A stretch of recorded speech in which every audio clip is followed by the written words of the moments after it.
በኢትዮጵያ ሰማይ ላይ ለሚያንዣብቡ አሞሮች ያለኝ መልእክት ከብቱን መርጠን የምንገዛ እኛ ነን።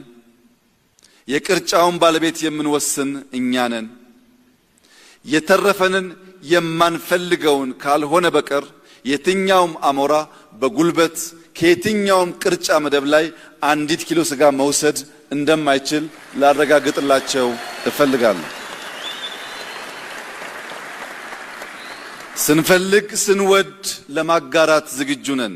ከፍቃዳችን ውጭ ግን ለሺህ ዓመታት የኖረች የጸናች ኢትዮጵያ በቀላሉ በማይበጠስ ክር በማይበጠስ ገመድ የተሰናሰለች ኢትዮጵያ አሁን ባለው ፕሮፓጋንዳ ትዘናጋለች፣ ጥቅሟን አሳልፋ ትሰጣለች ብሎ መገመት ከንቱ ምኞት ስለሆነ ከወዲሁ የኛን ታሪክ በትክክለኛው መንገድ አገላብጣችሁና አውቃችሁ ቀልባችሁን በመመለስ ለጋራ ጥቅም በጋራ እንድንሰራ ጥሪዬን ላቀርብላችሁ ፈልጋለሁ።